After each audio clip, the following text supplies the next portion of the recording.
Okay, is it better now?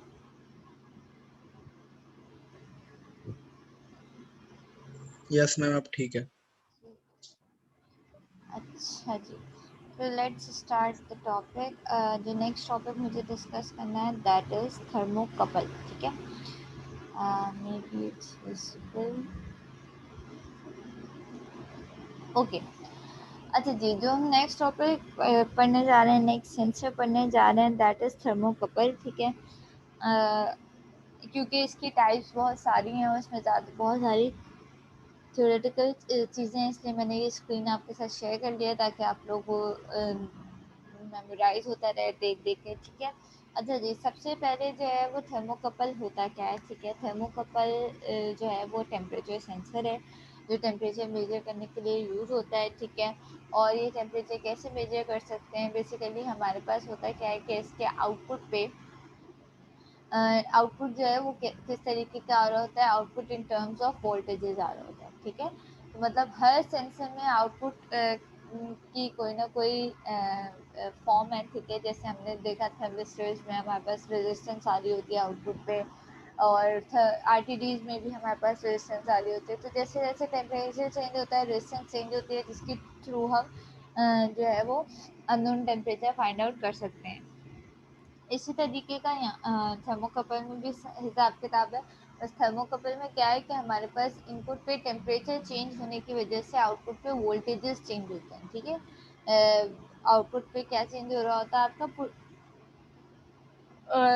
क्या create हो रहा होता है, पोटेंशियल डिफरेंस क्रिएट हो रहा होता है, जिसके थ्रू हम इसकी वोल्टेजेस को मेजर कर सकते हैं। ठीक है, अच्छा, ये थर्मोकपल जो है वो बेसिकली होते क्या है, बने हुए कैसे होते हैं।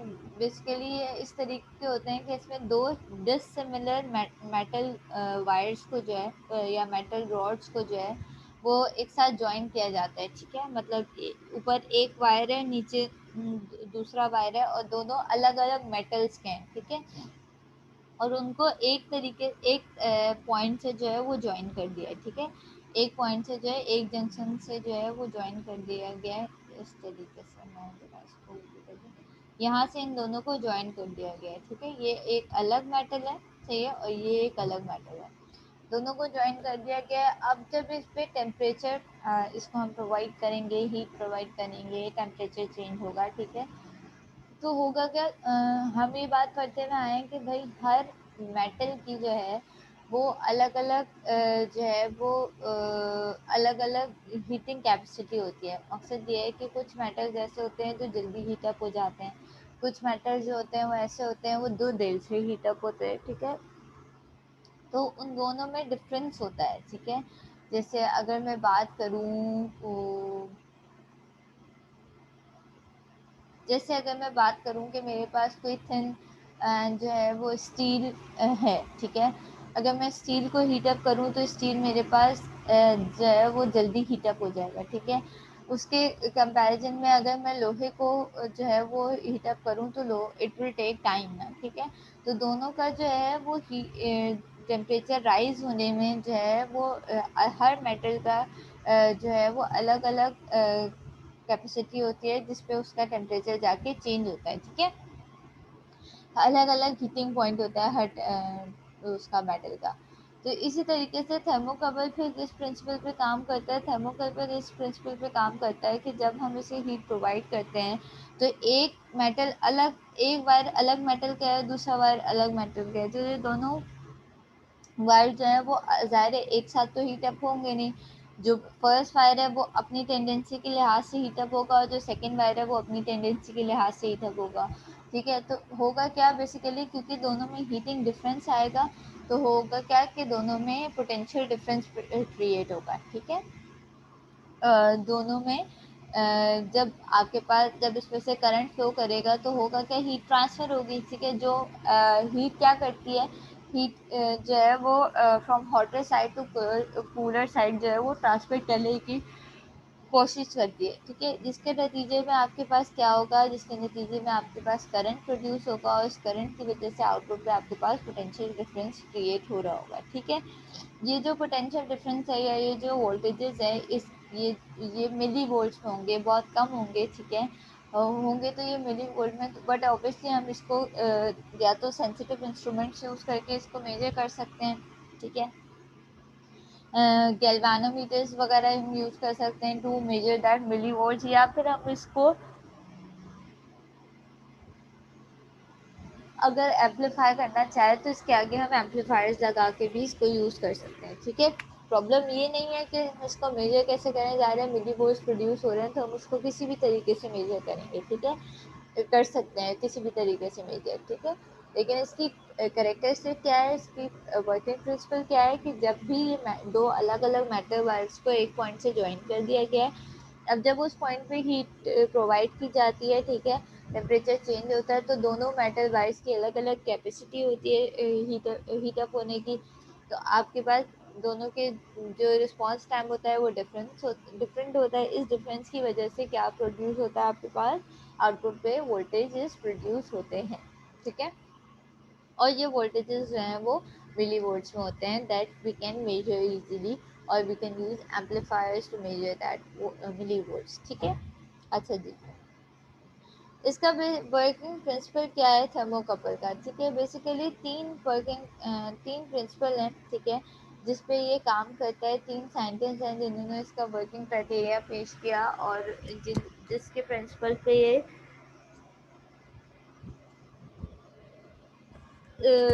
काम कर रहा होता है, ठीक है। वो तीन इफेक्ट्स क्या है, एक है सी बैक इफेक्ट, ठीक है, दूसरा है पेल्टियर इफेक्ट, और तीसरा है थॉमसन इफेक्ट, ठीक है। अब वन बाय वन देखते हैं कि ये तीनों हैं क्या। सबसे पहले बात करते हैं सी बैक इफेक्ट की। सी बैक इफेक्ट क्या है? This type of effect occurs among two dissimilar metals when the heat offers to any one of the metal wires, then the flow of electrons supplies from hot metal wires to cold metal wire. Therefore, direct current stimulates the circuit. ठीक है, होता क्या है कि जब भी हम दो डिसिमिलर वायर्स को ज्वाइन करते हैं, ठीक है, और उसमें से किसी भी उस पॉइंट पे ज्वाइनिंग पॉइंट पे हम हीट प्रोवाइड कर रहे होते हैं, ठीक है, तो जिस उसके नतीजे में क्या होता है कि हमारे इलेक्ट्रॉन्स जो हैं वो फ्लो करने लगते हैं, ठीक है। इलेक्ट्रॉन्स कहाँ से फ्लो करते हैं? From hot metals to cold metals, ठीक है। Electrons from hot metals to cold metals जो है वो फ्लो करना शुरू कर देते हैं। और फ्लो ऑफ इलेक्ट्रॉन्स बेसिकली क्या होते हैं? फ्लो ऑफ इलेक्ट्रॉन्स से हमारे पास क्या प्रोड्यूस होता है? करंट प्रोड्यूस होता है, ठीक है। तो अल्टीमेटली होता क्या है कि जैसे ही हम इसको हीट प्रोवाइड करते हैं, इसके एक मेटल जल्दी हीटअप हो जाता है, एक देर से होता है। जो जल्दी हीटअप हो जाता है उसकी वजह से जो है वो इलेक्ट्रॉन्स फ्लो करने लगते हैं from hot side to colder side, और उसके नतीजे में हमारे पास आउटपुट पे करंट प्रोड्यूस होता है। और obviously then when we have current so we can produce voltages from that, ठीक है। दैट वाज सीबेक इफेक्ट, ठीक है। Second was Peltier effect. Peltier effect क्या था? This Peltier effect is opposite to Seebeck effect. This effect states that the difference of temperature can be formed among any two dissimilar conductors by applying the potential variation among them, ठीक है।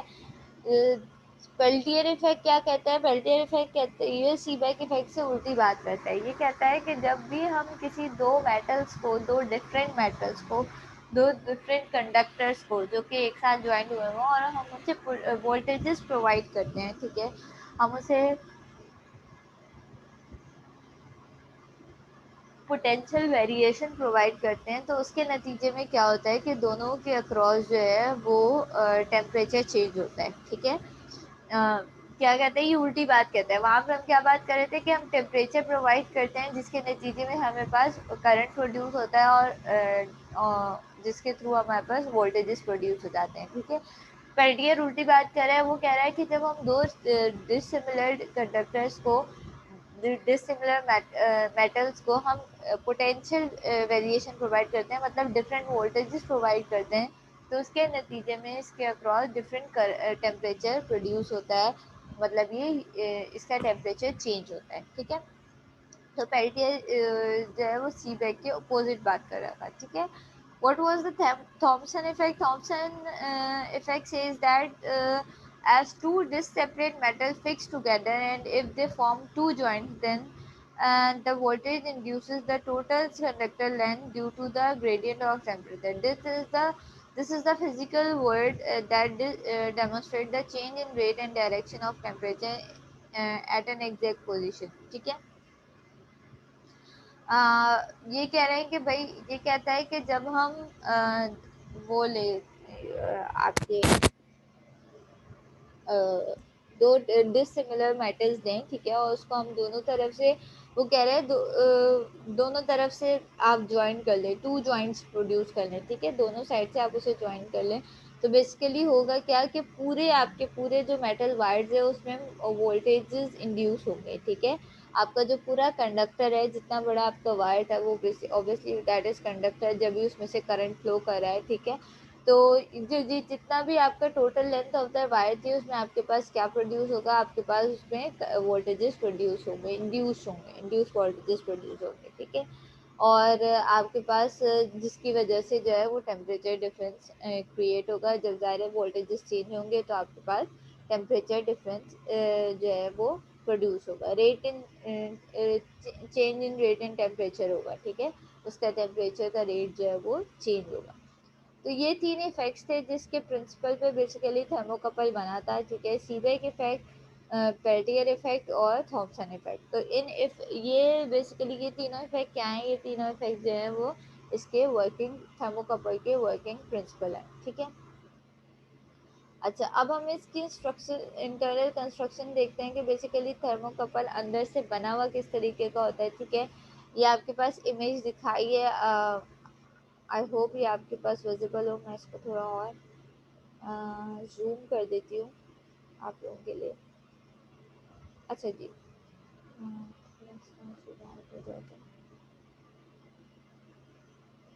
हम्म, ये कुछ इस तरीके से इसकी construction होती है। ये जो अंदर 2 वायर्स दिख रहे हैं, बेसिकली ये आपके पास क्या है, कंडक्टर्स हैं, ठीक है। एज यू कैन सी इन दोनों को नीचे से ज्वाइन किया हुआ है, सही है। उसके बाद इसके अंदर क्या वो किया हुआ है, फिलिंग किस चीज़ की हुई है, जो डॉट डॉट से नज़र आ रहे हैं, ये क्या है, आपके पास मैग्नीशियम ऑक्साइड है जिसके थ्रू इसको फिल किया गया है। और फिर उसके बाद इसके ऊपर एक शील्ड लगा दी गई है to protect that metal wires, ठीक है। तो इसके जो जंक्शंस हैं, ठीक है, उसको बेसिकली ये इसकी कंस्ट्रक्शन है, बहुत इजी सी है जो दिख रही है हमें, ठीक है। इसके जो जंक्शन है, ये जंक्शन इसको कहते हैं, ठीक है। इसके जो जंक्शन है उसके 3 तरीके से क्लासिफाई किया गया है कि क्या क्या नाम दिए गए हैं। एक दिया गया है ग्राउंडेड जंक्शन, सही है, एक दिया गया अनग्राउंडेड जंक्शन और तीसरा है एक्सपोज जंक्शन, ठीक है। अब हम देखते हैं इन तीनों में डिफरेंस क्या है, what is ungrounded junction, what is grounded junction and what is exposed junction, ठीक है। In this type of junction, the conductor are totally separate from the protecting cover. The application of this junction mainly include high pressure application works. The main benefit of अच्छा okay, ये वो ungrounded junction कौन सी junction है, जहाँ पे आपके पास ये जो जंक्शन है उसको प्रोटेक्टिंग कवर से बिल्कुल बाहर रखा जाता है, सेपरेट रखा जाता है, ठीक है। उससे ऊपर इसके अंदर नहीं रखा जाता, बल्कि इसके जंक्शंस को बाहर रखा जाता है, तो वो क्या कहा जाता है, अनग्राउंडेड जंक्शंस कहा जाता है। ये किन एप्लीकेशंस में यूज़ किया जाता है, जहाँ पे हाई प्रेशर एप्लीकेशन जो हो, जहाँ पे प्रेशर का लेवल हाई हो, वहाँ पे ये वाले थर्मोकपल यूज़ किए जाते हैं, ठीक है। अच्छा, और ये किस चीज़ के काम आते हैं, ये magnetic spray magnetic field effect जो होता है, जो आपके पास मैग्नेटिक इफेक्ट प्रोड्यूस हो रहा होता है, उसको डिक्रीज करने के भी काम आता है, ठीक है। तो ये इसका बेनिफिट है, एडवांटेज है, ठीक है। ग्राउंडेड जंक्शन क्या होता है, in this type of junction the metal wires as well as the protection cover are connected together. इसमें मेटल वायर्स और प्रोटेक्शन कवर जो है वो आपस में कनेक्टेड होता है। This function is used to measure temperature in the acidic atmosphere supply resistance to the noise, ठीक है। ये किस उसमें यूज़ किए जाते हैं, जब जंक्शन है वो दोनों प्रोटेक्शन कवर के अंदर होता है। मेटल वायर्स भी जो है वो किसके अंदर होती हैं, प्रोटेक्शन कवर के अंदर होती हैं। तो ये होता है ग्राउंडेड जंक्शन, और ये कहाँ यूज़ किया जाता है, ये यूज़ किया जाता है एसिडिक एप्लीकेशन में, एसिडिक एटमॉस्फेयर में, ठीक है। Third is expose junction. The expose junction is applicable in the areas where a quick response is required. This type of junction is use to measure the gas temperature ये कहाँ use किए जाते हैं? जहाँ पे आपको बहुत क्विक रिस्पॉन्स चाहिए हो, ये गैस टेम्परेचर मेजर करने के लिए मोस्टली यूज़ होते हैं। The metal use to make the temperature sensor basically depends on the calculating the range of temperature. जो मेटल हम बेसिकली मेटेलिक वायर कंडक्टर्स के लिए जो दो वायर्स हैं उसके लिए यूज़ कर रहे हैं, बेसिकली वो मेटल पे डिपेंडेंट है कि हम उसकी रेंज कैसे निकाल सकते हैं। अब ज़ाहिर है उस टेम्परेचर रेंज निकालने के लिए मुझे पता होना चाहिए ना कि उस मेटल की हीटिंग कैपेसिटी क्या है, ठीक है। तो उस लिहाज से इसकी जो है वो रेंज कैलकुलेट हो सकती है, ठीक है। अच्छा जी, फिर वही वाली बात कि भाई ये काम किस तरीके से करता है, हम काफ़ी डिस्कस कर चुके हैं कि हम जो है वो क्या कर रहे होते हैं। हमने इसे ज्वाइन कर लिया है, हमने इसे ज्वाइन करने के बाद जो है वो एज यू कैन सी, देखो यहाँ पे ये दोनों ज्वाइंट हुए हैं, उसके हीट सोर्स प्रोवाइड किए गए, हीट सोर्स प्रोवाइड कर रहे हैं। तो अल्टीमेटली हमारे पास क्या हो रहा है, हमारे पास यहाँ पे वोल्ट मीटर के अक्रॉस वोल्टेजेस प्रोड्यूस हो रहे हैं, ठीक है। अच्छा जी, उसके बाद हम इसकी टाइप डिस्कस कर लेते हैं, ठीक है। जैसे कि अभी मैंने डिस्कस किया कि भाई हमारे पास जो है वो अलग अलग मेटल्स की हीटिंग कैपेसिटी अलग अलग होती है, तो ज़ाहिर है ये रेंजेस उस पर, उस टेम्परेचर रेंजेस जो है वो उसकी मेटल पे डिपेंड करती है कि कौन सा मेटल यूज़ किया गया है, ठीक है। थर्मोकपल्स की बहुत सारी टाइप्स हैं, वन बाय वन हम इसको डिस्कस करते हैं, ठीक है, कि कौन कौन सी टाइप है। सबसे पहले टाइप है टाइप के, ठीक है। टाइप के कौन सी टाइप है, जो कि आपके पास निकल क्रोमियम और निकल एल्यूमिनियम एल्यूमिनियम से बनी हुई होती है, ठीक है। ये बहुत ज़्यादा मोस्ट कॉमनली यूज़ की जाने वाली टाइप है, ये मतलब बहुत कॉमनली यूज़ किया जाता है। पिक्चर भी बनी हुई है, यू कैन सी कि इसका शेप किस तरीके का होता है, ठीक है। अच्छा जी, ये जो है वो इतना एक्सपेंसिव नहीं होता है, दिस इज़ इनएक्सपेंसिव, और ये ज़्यादा रिलायबल होता है और इसकी आउटपुट भी बहुत ज़्यादा प्रिसाइज होता है, ठीक है। इसकी टेम्परेचर रेंज क्या है, इसकी टेम्परेचर रेंज है -454 फ़ारेनहाइट से 23,000 फ़ारेनहाइट, या अगर हम सेंटीग्रेड में बात करें तो -270 डिग्री सेंटीग्रेड से +1260 डिग्री सेंटीग्रेड तक टेम्परेचर, ये मतलब इस रेंज के दरमियान ये टेम्परेचर मेजर कर सकता है, ठीक है। अच्छा जी, इसकी जो एक्यूरेसी लिमिट है वो क्या है, तकरीबन आपके पास 0.7%, 0.75% ये एक्यूरेट होता है, ठीक है। अच्छा, नेक्स्ट टाइप इज टाइप जे, ठीक है। टाइप जे किस चीज़ से बनी हुई है, टाइप जे आयरन और कॉन्स्टेंटिन से मिलके बनी हुई है, ठीक है। ये भी थर्मोकपल बहुत कॉमनली यूज़ किए जाते हैं, ठीक है। इस ये भी इतने एक्सपेंसिव नहीं होती,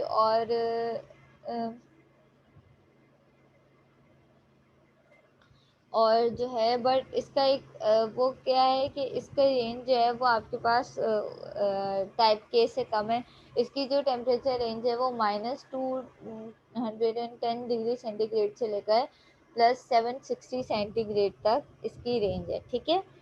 अच्छा, उसके बाद नेक्स्ट है आपके पास टाइप टी, सही है।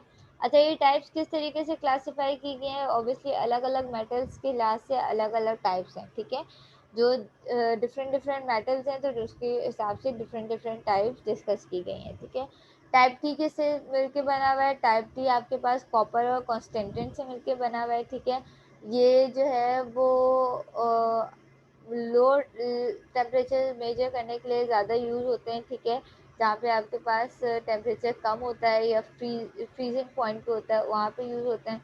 और इसकी जो रेंज है वो क्या है, इसकी रेंज इसीलिए बहुत कम है, -270 डिग्री सेंटीग्रेड से लेकर, मतलब ज़्यादा हाई टेम्परेचर के लिए यूज़ नहीं होता है, इसलिए इसकी -270 डिग्री सेंटीग्रेड से लेकर 370 डिग्री सेंटीग्रेड तक इसकी रेंज है, ठीक है। उसके बाद आपके पास टाइप ई है। टाइप ई आपके पास किससे मिलके बने हुए हैं, निकल क्रोमियम एंड कॉन्स्टेंटेन से मिलके बने हुए हैं, ठीक है।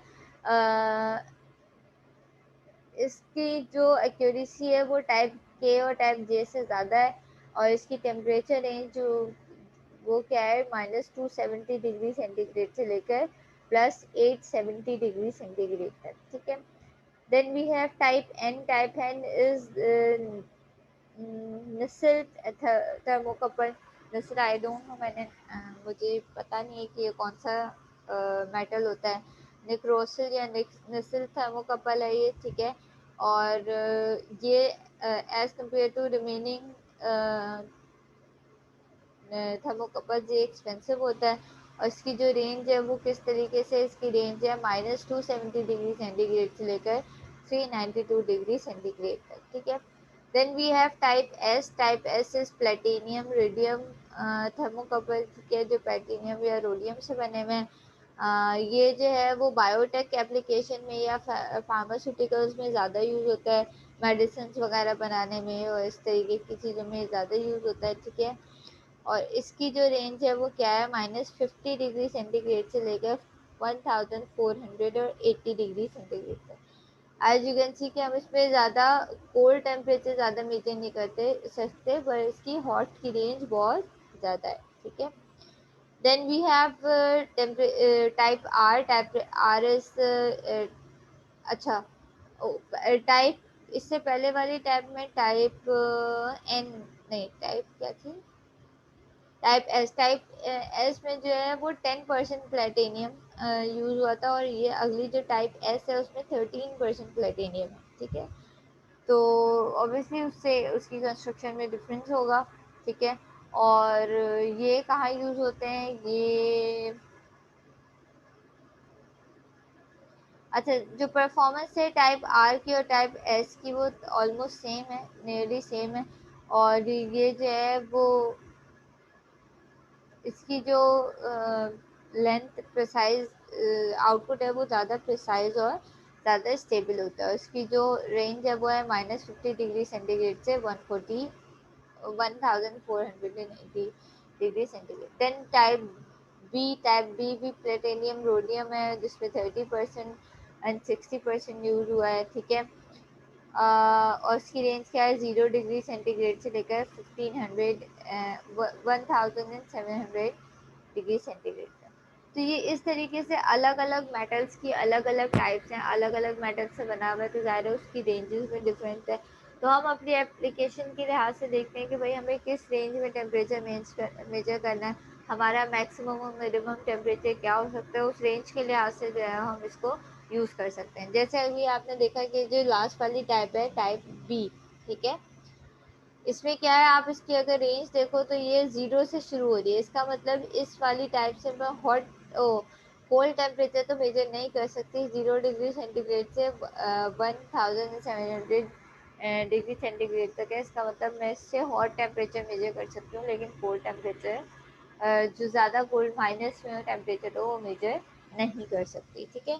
तो एप्लीकेशन के लिहाज से हमें डिसाइड करना होता है कि हमें कौन सी टाइप किस रेंज में आउटपुट चाहिए, तो हमें कौन सी टाइप हम यूज़ करते हैं, ठीक है.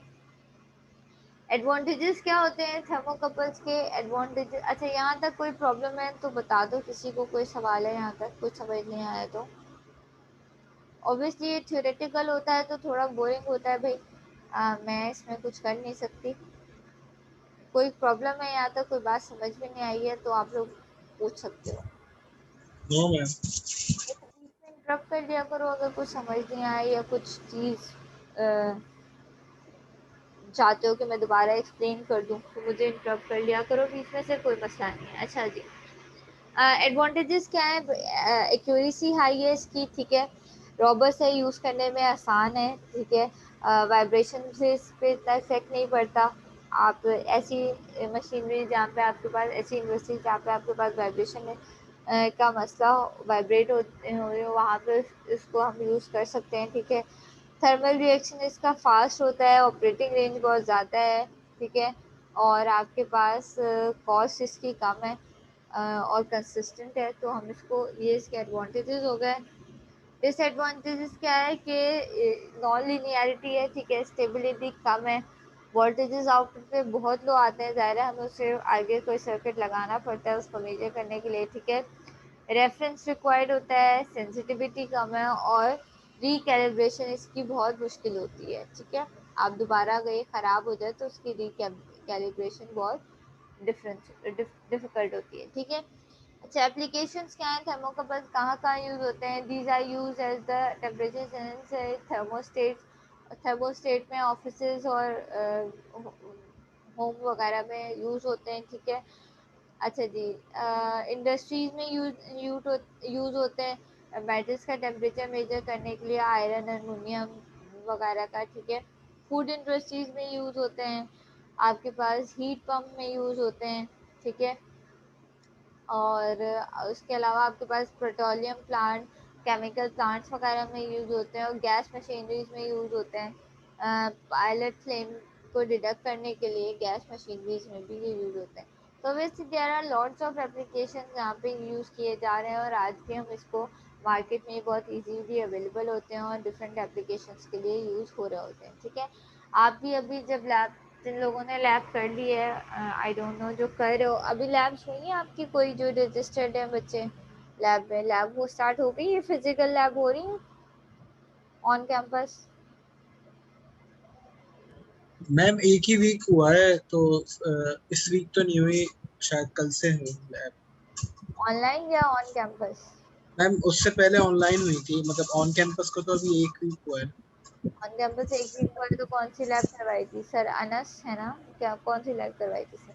मैम सर ने इंट्रो दिया था, सर अनस में, मैम लेकिन सर वो अब कहाँ है? चेंज हो गया है। सर मुस्तफा होगा।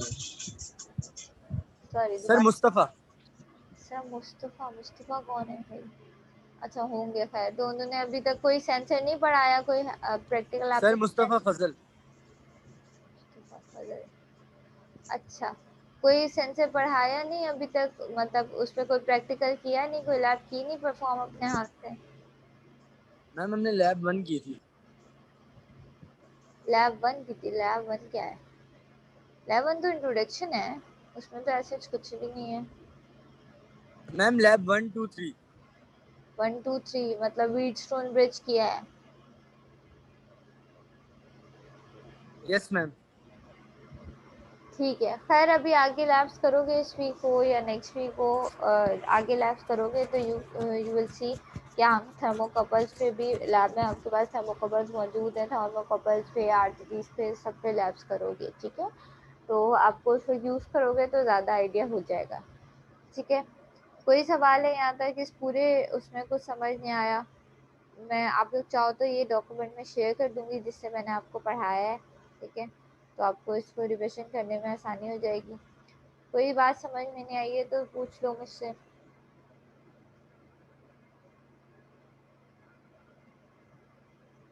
नहीं मैम आ गई है। आ गई है? अच्छा।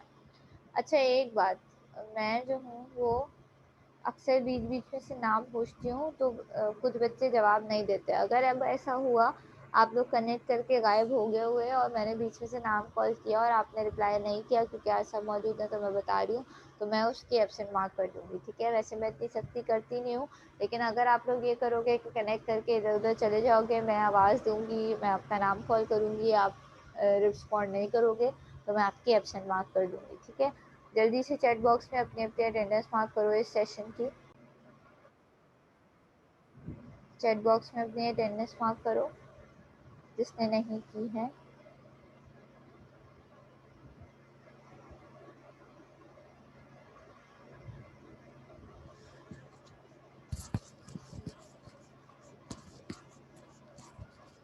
ठीक है, चलो। थर्सडे को फिर जिन बच्चों ने क्विज नंबर 1 नहीं दिया है उनका 1 बजे क्विज नंबर 1 है और 1:40 पे क्विज नंबर 2 है, ठीक है। अच्छा, क्विज नंबर 1 और 2 दोनों के लिए टाइम जो मैं बाउंड करूँगी उसके अंदर आपको लाजमी सबमिट करवाना होगा, तो पहले से अपने पास डेटा कनेक्शन वगैरह का अरेंजमेंट करके रखना, सही है। और आपके पास आपको टाइमली जो जो इस टाइम पे मैं क्विज स्टार्ट करूँगी और जिस टाइम पे एंड करूँगी उसके पे हिसाब से आपको लाजमी सबमिट करवाना होगा, ठीक है। जितने टॉपिक्स मैंने अभी तक पढ़ाए हैं वो क्विज नंबर 2 में इंक्लूडेड होंगे, और क्विज नंबर 1 में वो चैप्टर 1 और 2 ही था, जो बुक का चैप्टर 1 और 2 था, तो क्विज नंबर 1 उसी से आएगा, ठीक है। मैम क्विज 1 तो मतलब जिन बच्चों का हो गया है उनका तो जिन्होंने दोबारा नहीं हो है ना? गया उन्होंने दोबारा नहीं देना, जिनका रह गया था वो दोबारा देंगे, ठीक है। Okay ma'am. चलो, चलो फिर थर्सडे को मिलते हैं इंशाअल्लाह ताला, जब तक के लिए अल्लाह हाफिज। अल्लाह हाफिज़ मैम। अल्लाह हाफिज़। अच्छा वन मोर थिंग, मैं असाइनमेंट अपलोड कर रही हूँ तो उसको भी देख लेना आज, ठीक है? Okay ma'am.